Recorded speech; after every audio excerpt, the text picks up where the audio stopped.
I'm McKeanie Smith. In 2009, while going through a divorce, I decided to jump straight into entrepreneurship.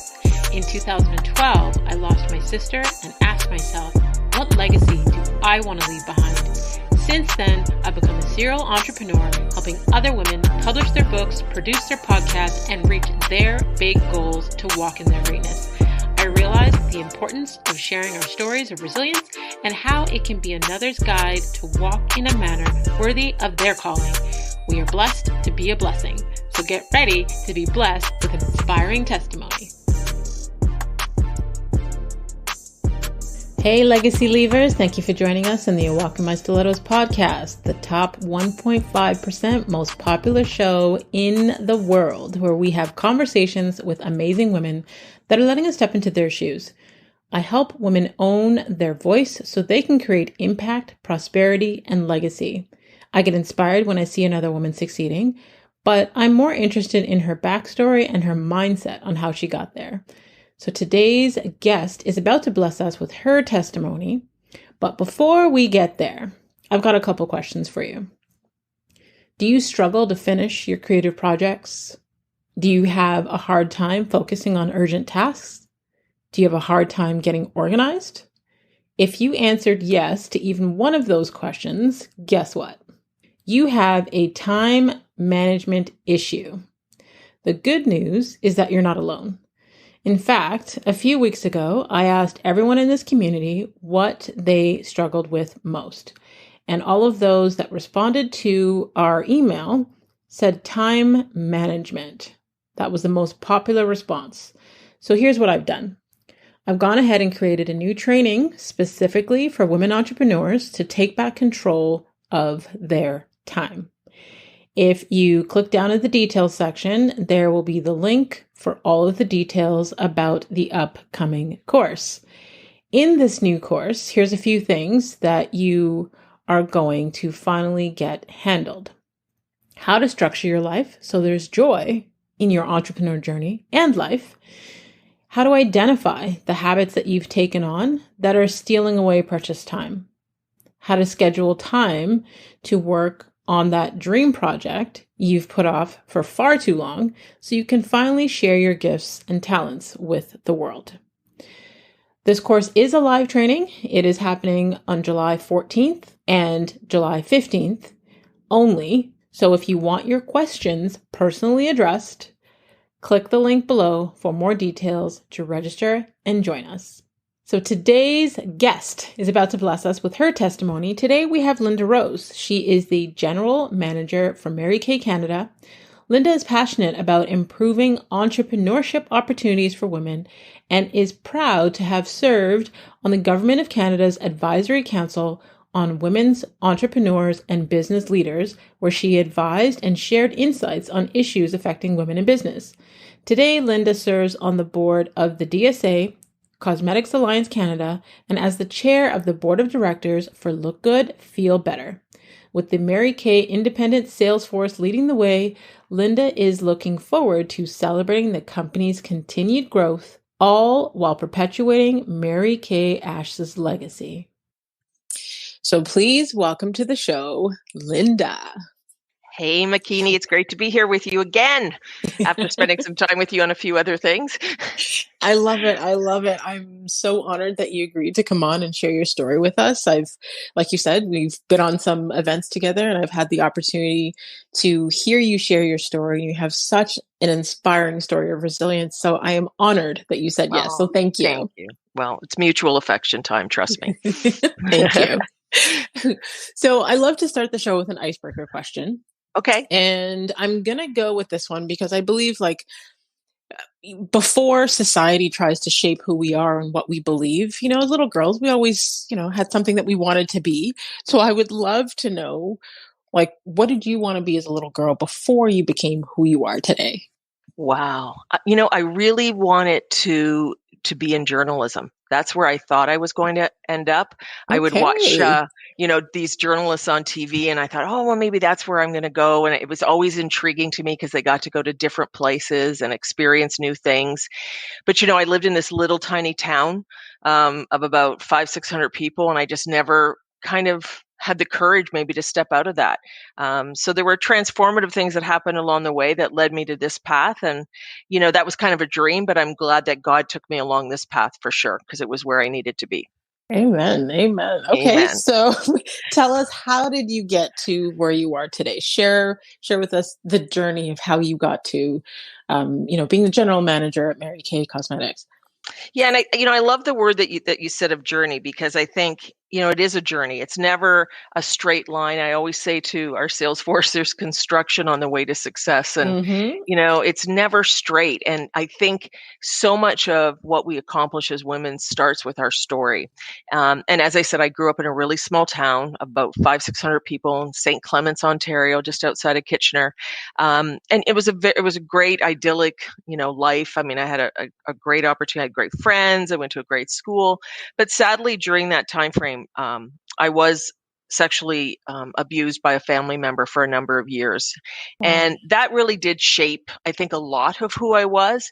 And of course, like so many women that go through this experience, it has a profound effect because, like any abuser, he was the type that would threaten me, that if I said anything, he would hurt my parents. So for years, it became this secret. And then eventually, he was no longer in the picture, and I was able to move on, but I never really had those major discussions with my family. So it was a secret that I held for a very long time.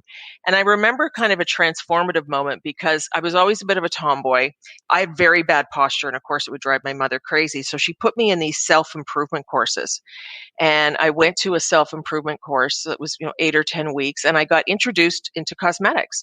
I got introduced to taking care of your nails and how to do your hair. But at this time that I was there, the woman that owned the modeling agency took a liking to me and decided that she thought I was photogenic and that there may be an opportunity, to be involved in modeling. And certainly not on a grand scale, because I didn't have the height, but it was a local modeling agency. So I would do local fashion shows, local shoots. But what came out of that was they offered a makeup artistry course. And I ended up taking that course and became a certified makeup artist, which was great because I absolutely loved it. And then I started teaching at the modeling agency. I started teaching all the makeup artistry courses. I started teaching some introduction into runway walking and that type of thing. But I started working in the cosmetic industry just behind the counter selling product, at our local Eaton's, if anybody can remember that. There was a chain called I Eaton's. remember. Remember that? And, I worked for Lancome at the time, and it was an incredible opportunity. And I did really well. I was one of their strongest salespeople. And then they offered me a job to move to Toronto and work as a coordinator for them. And I would go around and work with the various accounts in Toronto. And that was huge, having come from a really small town. I think my poor parents had a heart attack, but I was game. I was ready to go. I was just so excited by the adventure. And, I had a great career there. I had top sales in Canada for a number of years. And then I was approached by a company to be the national sales director for a fragrance company that was starting out in Canada. And it was Giorgio Beverly Hills. I think everybody remembers that famous Mm-hmm. fragrance. And so I worked with this organization for a number of years. And I was really one of the youngest national sales directors at the age of 25, managing this company, and had a great experience, learned a ton, worked for a great gentleman that taught me a tremendous amount. And, so I started to really get my name known in the cosmetics industry and started to do quite well there.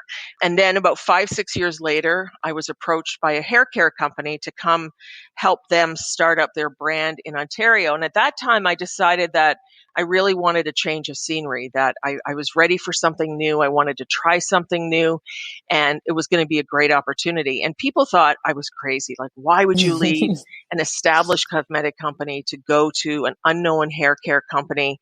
But it was one of those old things when people keep coming after you and the money gets better and you think, oh, I'm sure I can learn to like this. I'm sure it's going to be Mm-hmm. okay. And had I Mm-hmm. followed my gut, I would have probably known it was not the best thing. But we had great success. We took sales from 50,000 wholesaling to 2.5 million in a year. And, we really grew the brand in Ontario. And it was there that I met my husband, and there that in my mid-30s, I decided to have a child. And I never thought I'd get married, and I never thought I would have children. That was never in the cards for me. I just didn't feel that that's what I wanted to do, because I was really focused on my career, because my career was something that I really hung on to. And I don't Mm-hmm. have a traditional career like most people. I didn't go to university. I was the kid on the street that learned how to sell. I had an amazing sales ability. I was teachable, and I learned the business as I was growing. I would deal with the top buyers in Canada.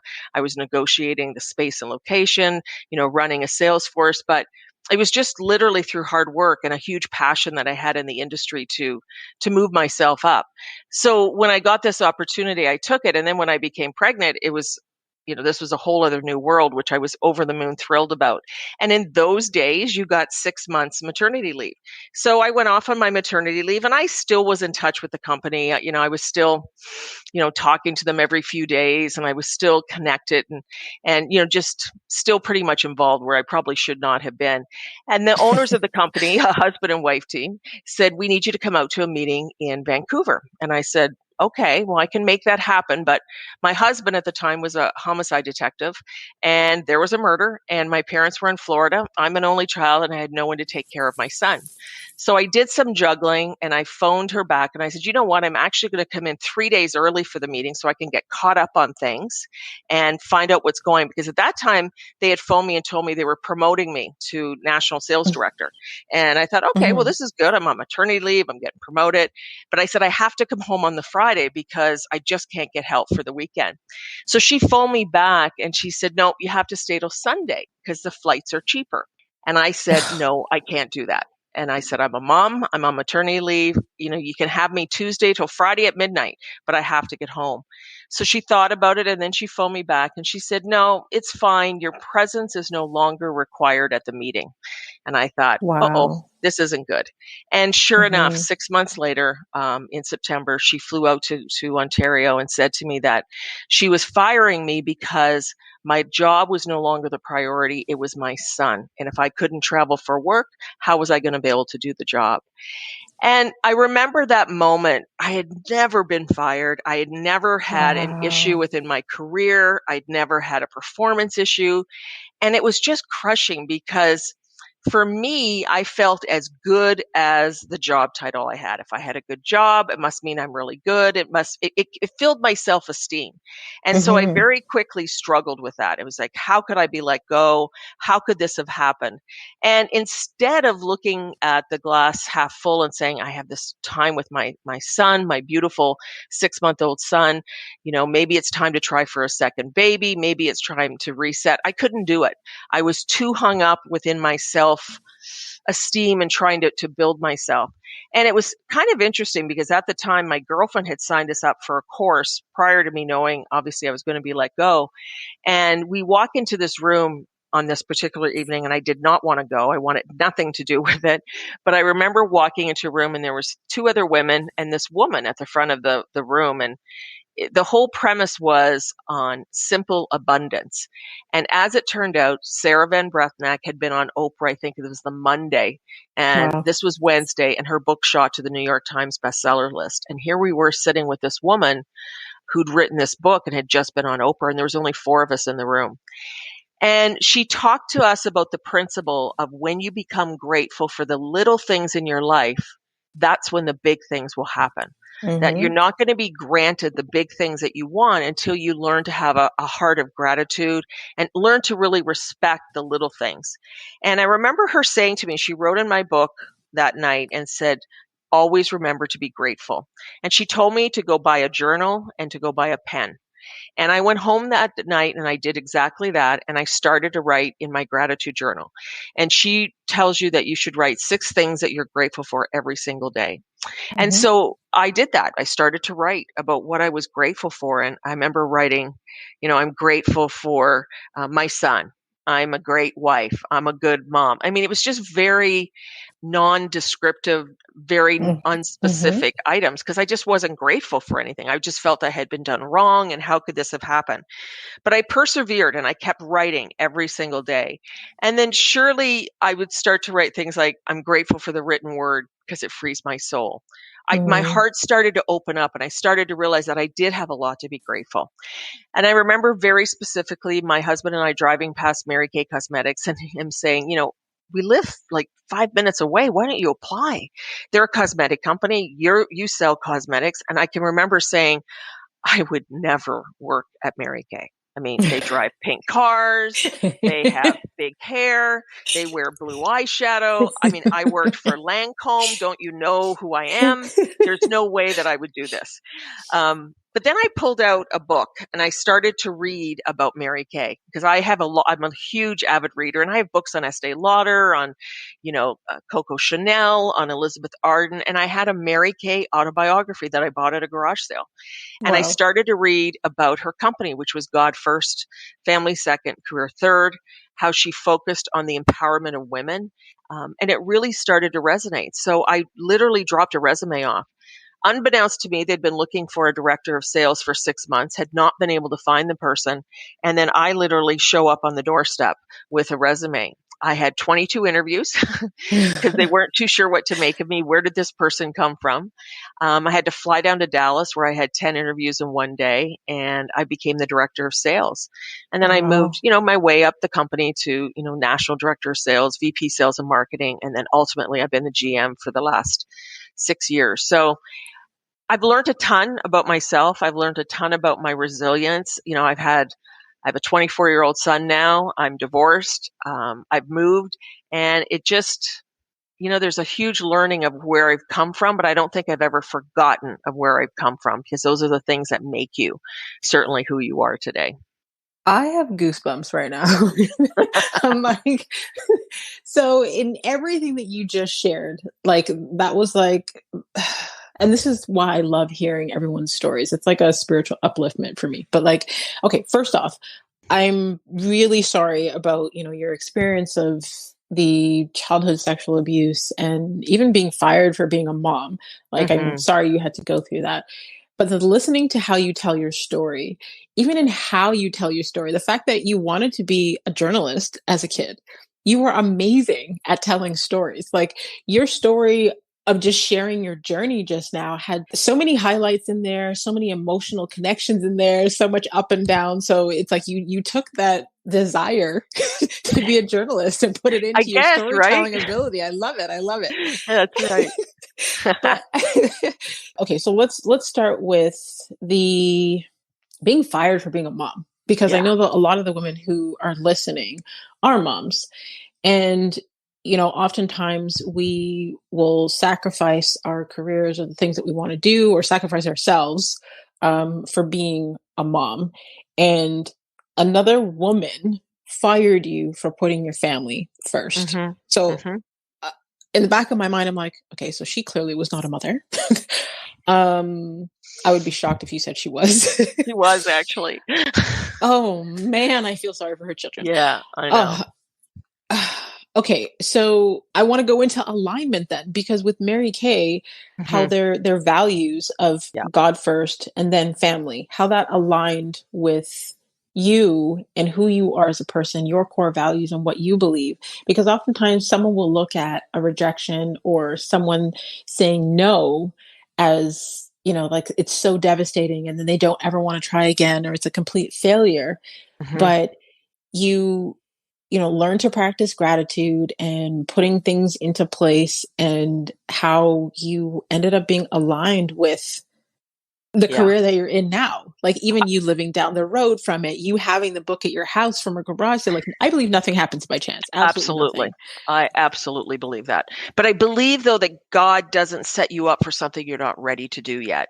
And I think I had to do the work. I think, and I remember it being in November when I had my first interview, and it was really funny because the gentleman that was interviewing me, the vice president of sales and marketing, is no longer with the company. He was let go. He kept me waiting an hour and a half in the lobby, and I didn't leave. And the director of HR came down and said to me, I'm so sorry. I'm so sorry. I totally understand if you want to leave. And for some reason, I didn't leave. I was like, no, I need to stay here. There's a reason I'm here. I need to stay. And I think in any other time, I'd be like, I am not working for a company who keeps me waiting 90 minutes in a lobby. But I didn't. So there was something that held me there. I met with this gentleman. He was not overly impressive, but what he talked about the company was overly impressive. And then when I started to meet the director of HR, and then they said, we want you to have an interview with the president next week. And I said, okay, that's great. I said, I was supposed to be in Florida, but I'm going to cancel my vacation because it's not a big deal. I'm just going down to visit my mom. I can rebook it. And the director of HR phoned me back and she said, absolutely not. Your family is important. You go and have vacation. This can wait. We'll talk to you when you come back. Look at that. I knew then I was with the right company because they practiced what they preached. And it was like a living example of what they were about. And, there was an alignment. And I think for people sometimes to trust the process, trust that the hard work that you're doing on yourself does pay off. And I think back to when I was taught about this gratitude, it was literally 3 to 4 short months later that all these worlds start to open up.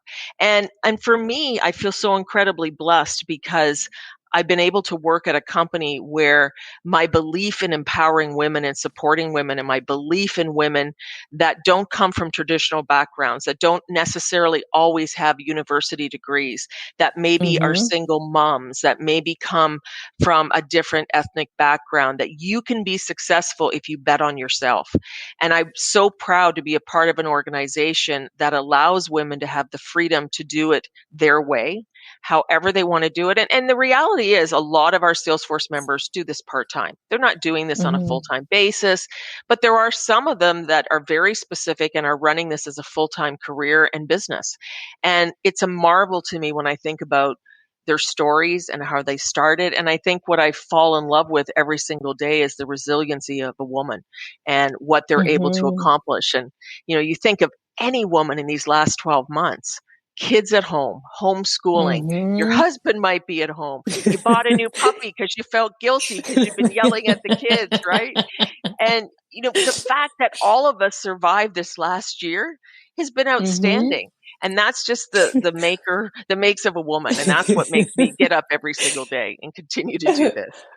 And I got a puppy too because I felt so guilty. I'm trying to find another puppy. I have one. My dog's 7 years old, and I'm like, but we need another puppy. I'm home. Exactly. And it's my son who says to me, "We don't need another puppy, Mom." I'm like, okay. Yeah. You've got one son. I've got 3 kids who are debating. Okay, so it's either you get a new puppy or a new car. And then one child says puppy, one child says car, and one says both. So so you're the deciding factor. Yeah. Pray for me. Love it. I will.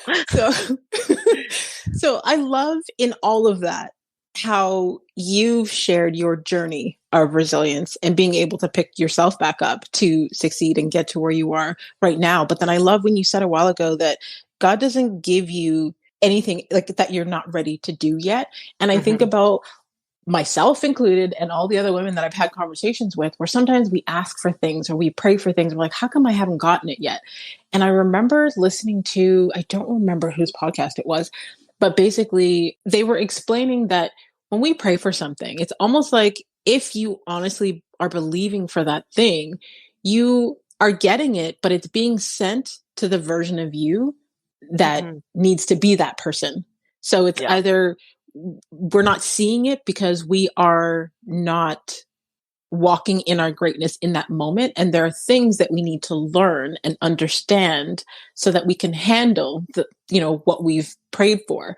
So I totally thought about that when you said that. And then when you were talking about gratitude, I mean, everyone who listens to this podcast knows I'm a huge fan of gratitude. My 3rd and 4th books are gratitude journals. I strongly believe in gratitude, but there are some people that don't understand the full benefits. Like people may look at gratitude as, oh yeah, it's just, that thing. Yeah, sure. Be grateful, blah, blah, blah. Or looking at it as, fluffy or something that's frivolous, but they don't understand the depth of gratitude. Even when you talked about being told to get a pen and paper so that you can write things down. When we write things down, it causes us to think. And when we start to think, it creates a picture in our mind, which it causes us to feel. And when we start to feel, that's when we, take action. And then it's through that action where we see, the results in our life. So there's things that happen, but even in the act of when you're talking about getting very specific with practicing the gratitude, when we say, like you said, you were listing, I guess, I wouldn't say simple things, but saying things Broad, very that you're broad. grateful for. Yes, very broad, and then, kind of surface level. But when we attach that to emotion, not only does that lift our energy, our vibration, our spirits, but if we look at it from a scientific standpoint, like when we have a happy thought, it actually sets off a chemical reaction within our body. So when Right. we get used to being in that better space, that more positive space, the benefits from that are endless. Like, it affects our physical health, it affects our mental health, it affects our relationships, it affects, our immune system. Like, there's so many things that it actually affects. So I want people to understand, like, the Yes, it's true huge. benefits of gratitude. I obviously think if women would just start with that, if some people Mm-hmm. say, where do I start? Start with gratitude first, because when you recognize everybody has something to be grateful for. The other thing that I Mm-hmm. really love is that every woman has a story. Every Mm-hmm. single one of us have a story that needs to be told, that I can learn something from Absolutely. your story, from another person. And one of the things that is very big in Mary Kay, we call it our I stories. It's when a Salesforce member is introduced or we're talking to someone, it's like, tell me your story. Tell me about your I story. And I think it's a really powerful tool if you start to just write down the things that talk about your story of how when you started and how your childhood was. And then that I story starts to become more confident about where you see yourself going and how you see yourself. I can remember being 20 years old, working at Eaton's Kitchener, and a woman by the name of Victoria Courtney, who worked for Lancome, came in her fox coat, her beautiful hairdo, nails done perfectly, working for Lancome. And I can remember looking at her saying, I'm going to be her one day. And Mm. she had such an impact on me. And I just think for the listeners to know that their story is relevant. And for other people to learn compassion is that everybody has a story that needs to be heard. The abuse that I suffered made me who I am today. It also made me Mm-hmm. realize that some of the dysfunctional relationships I've had with men are a result of that there's still Mm-hmm. learning that I have to do. The constant trying to please, whether it be my male bosses or, a man in my life. And now I'm starting, you get to your point in your 50s, well, almost 60, to figure out that I don't have to do that anymore. The most Mm-hmm. important person is me, that I have to please myself. And it's, that old story about put the oxygen on yourself first. Yep. Take care of yourself first, because then you have energy for the kids, for the work. And I've just learned that I have to make myself a priority. Now, don't get me wrong. I've got lots of things I need to work on still, my health, and, I need to lose a few pounds and all of those wonderful things that go with life. But I still try to love myself through the process. Mm-hmm. Give yourself some grace Yeah. and compassion. Yeah. A couple of things that you said just now. One was when you said the woman that walked in, and how, I guess, you looked at her and it was like, that's who you want to be. There was an episode I did recently with Savannah Hamilton, who was on one of Mm, the events with us. yes. So for those that are listening, go back and find Savannah's episode. She's a Great. female NBA journalist. So she was talking about having a very similar experience in terms of seeing a curly haired woman. I believe she was also mixed as well. And she was like, that's who I want to be. That woman gave her a representation for something that she didn't think possible, because she didn't see someone that looked like what she wanted to be in that industry. And when she saw that woman, the visual of that woman gave her hope and something to Hmm. aspire to work towards. So no matter what it is, whether it be, I don't know, whether it be seeing someone of the same sex, seeing someone with the Hmm. same hair color as you, like whatever it is, the representation absolutely matters. Like, Absolutely. for us You, as people who are visual people. yeah. And, as a mom of a biracial son, I was, in a 20-year plus marriage. My husband was Black, and having a biracial son, it is so important for representation. And, Mm-hmm. he's had the best of both worlds. He'll often say that. But at the end of the day, he still looks for people that look like him.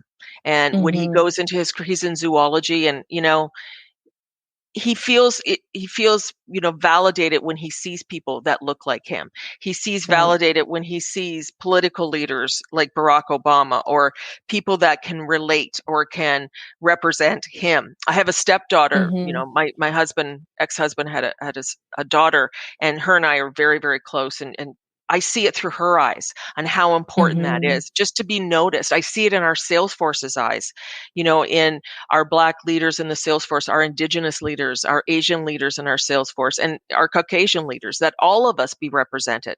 And Mm-hmm. that's so important because it reminds you. And I think, for me as a little girl growing up in a small town, meeting people like that makes me remember that I can do it. And, that's why I try to give back so much of my time when it comes to mentoring, because I just think it's that time when somebody can just take a little bit of time and help someone to visualize their dream and help them put it into action. I obviously can't do it for them, but I can inspire them to your point, get things written down, to take that action plan. There's a saying that I love, and I always remember it, but it says, I'm not afraid to eat alone because I know what I bring to the table. And I think Mm. so many women have to start, what is it you like about yourself? What are the things that you bring to the table? And so many women, when I talk to them, can't answer that. They Right. stutter. I'm not sure. I mean, what do you bring to the table? What are the strengths that you bring? And I think when you can articulate that and you can explain that, it makes you so much better in everything that you do. Because until you learn to love yourself and treat yourself with Mm-hmm. the respect, because if I was to ask someone that I'm mentoring, can you describe your colleague and what she brings to the table? They could list off 5, 6 things of how amazing that person is. But when it Right. comes to themselves, they stop dead in their tracks. I mean, I know that I'm a great communicator. I know that I'm able to present, that I've got good strategic vision. I am not the person on the detail. I am not the person that's going to major in the minors. I'm not necessarily the person that's going to execute. But do I have the vision? Do I have the ability to communicate? Do I have the ability to choose who's best for those roles? I have a strong intuitive ability.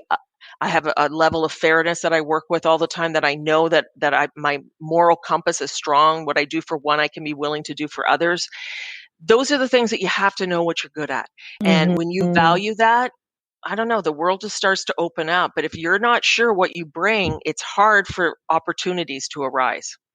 And that's why self-love is so important. And it's So beautiful. important. Like, even like, you just knew right off the bat what your strengths and what your weaknesses are, but you wouldn't know that if you didn't take the time to get to know yourself.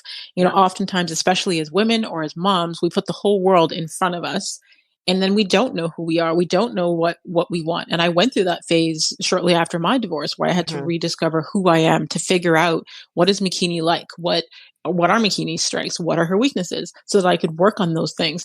So it's very important for the women listening, like, spend time, get to know yourself, so Hmm. that you can know what your strengths and weaknesses are, so you know exactly what you bring to the table. And I think, what is the tape recording that's going through your head at all times? Mm-hmm. I think about my marriage. I mean, we had a good marriage. I mean, it's just we grew apart. But I remember the tape recording was, he would always say to me, "You're not educated." Always would remind me that I didn't have a formal education. Meanwhile, I'm head of a company, but he always reminded Mm-hmm. me of that.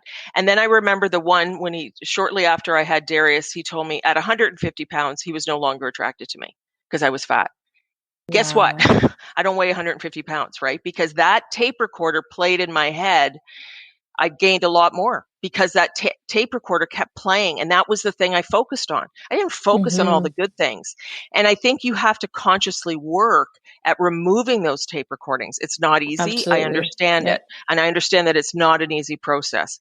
But the more you can get rid of those tape recordings, the easier it is going to be for you to focus on your future and what you want. And that only happens when we reflect, when we're quiet, um, when we're in nature, when we're writing in our journals, when we're focusing on gratitude, that we can start to have those more positive thoughts start to erase the tape recording, the negative tape recordings that are in our head.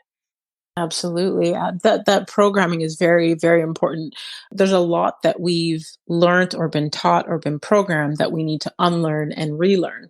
Right. And no matter what habit or tape recorder or negative self talk that's playing in our head, in order to replace that, we have to actively replace it with something else. So, like, if someone were to quit a habit or whatever, I don't know, let's say they wanted to quit smoking or what have you, Hmm. they if they quit just cold turkey, they will pick up another bad habit. You have to actively, intentionally replace that with a new positive habit. So whatever thoughts are in your head that you need to replace, you need to intentionally replace that, with a positive thought or positive habits. But I love how, even how you share your journey of, yes, you had those negative experiences, but your resilience and the fact that you keep, I'm going to say, intentionally working on yourself, and at the same time using that to serve on a larger scale. I Yeah. love that. Yeah. I mean, I just think, the more time we invest in ourselves and it's not about a selfish thing, it's about being able to give back, being able to Mm-hmm. have the energy to give back. Mm-hmm. But those are skills, I think about the times that we've spent on these conferences, and we all talk about the same thing. And I often wonder, because I'm sure that some of the people that are listening are going, yeah, but I need to know about, how do I get the promotion? How do I get this? You Mm-hmm. get it when you invest in yourself. I mean, there's Absolutely. a correlation, and we talk to them about that, the importance about spending time with yourself, about the self-love. That's how you get the promotions, because people start to view you in a different light when you start behaving Mm-hmm. differently. And it doesn't start till that internal piece is fixed. Yeah, because you radiate a different type of energy. Totally. Confident people talk different. People who love themselves, people who are healed, we listen different. We interact with people differently. So Yeah, that's what people see in order for you to get that promotion or those things that you're looking for within your business. for sure. I Okay. mean, I love my mom. I love my mom to death, but my mother is the most negative woman on the face of the earth. I mean, she can look at anything and find, no, I don't like them. Mm-hmm. Why don't you like them? I Mm-hmm. don't know. I just don't like them, Mm-hmm.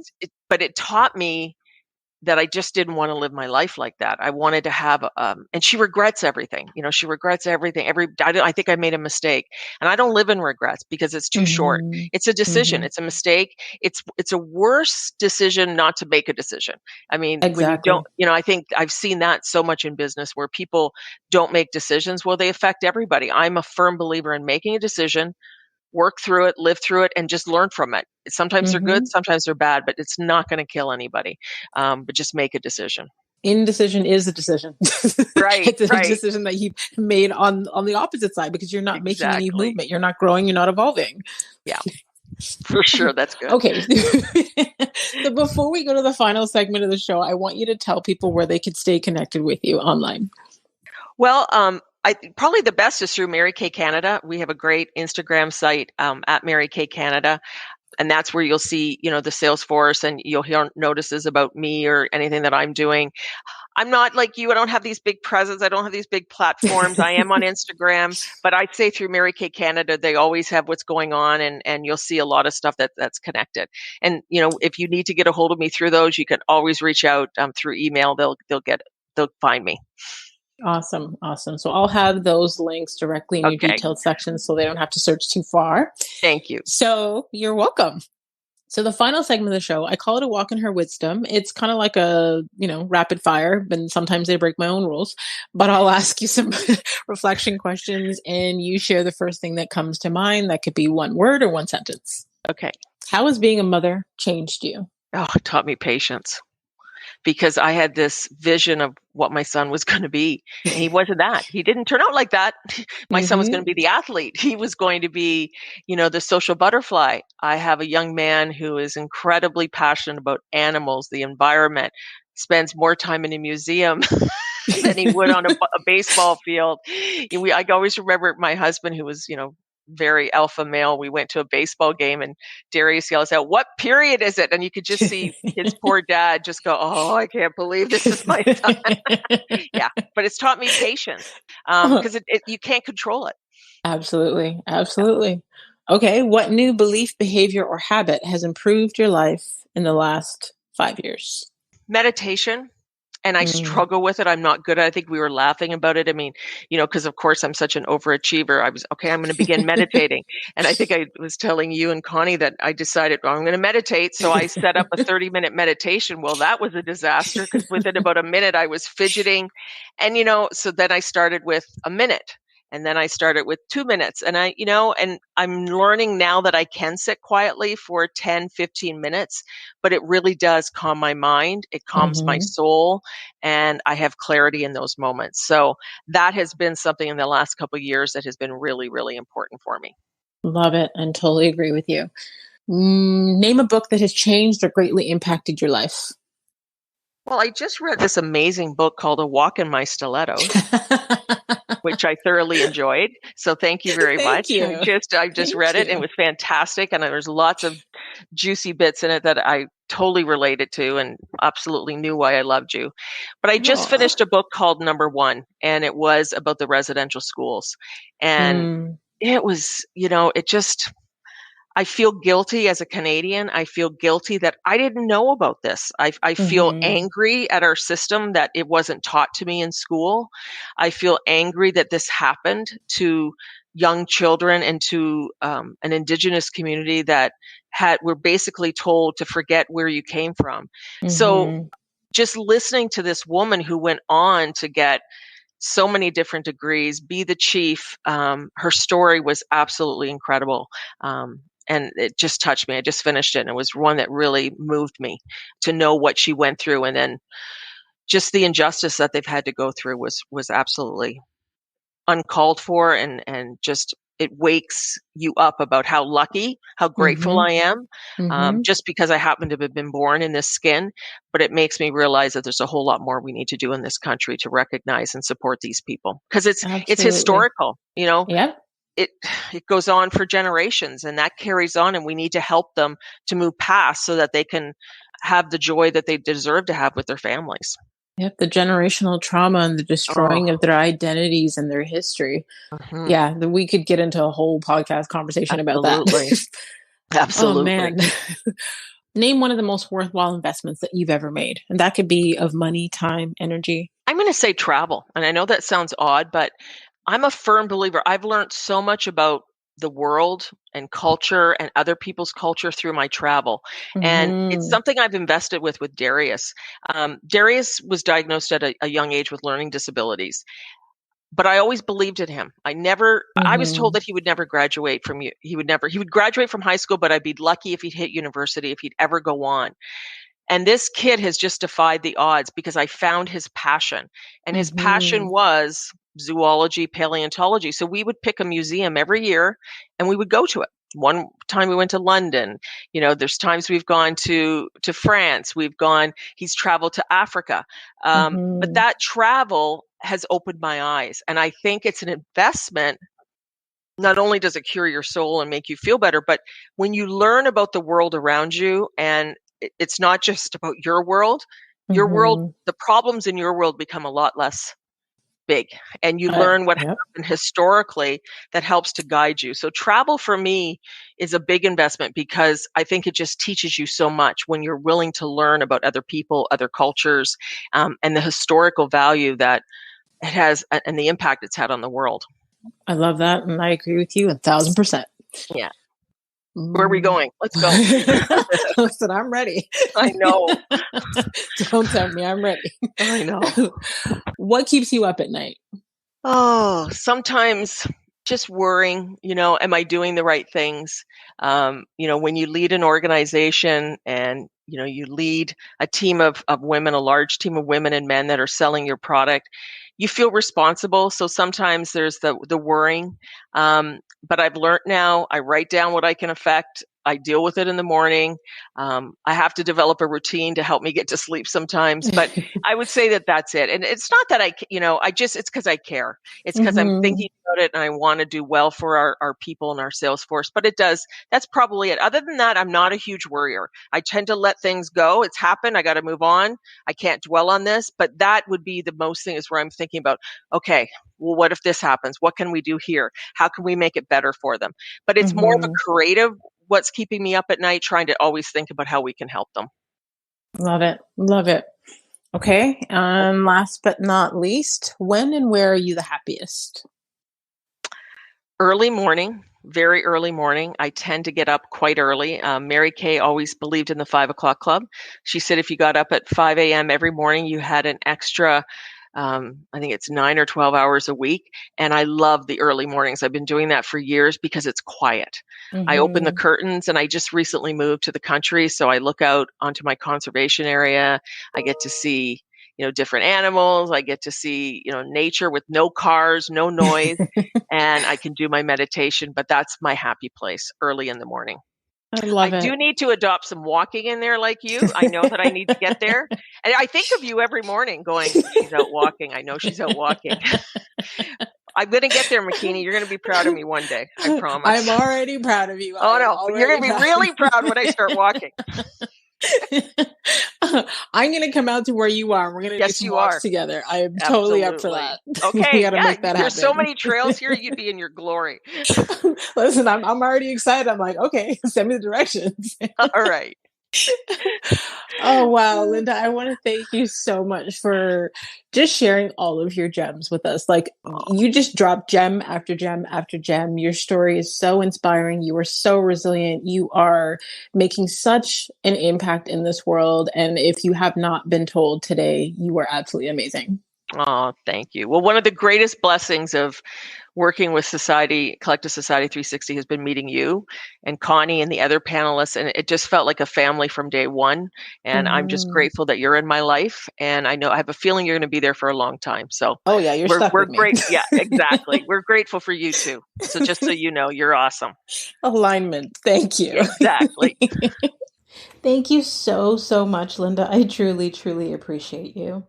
And to all of you legacy leavers out there, until next time, subscribe on all platforms. Don't forget to rate the show and leave us a review on Apple Podcasts. It has been an absolute honor to read all of the reviews and to see how the show is resonating with all of you.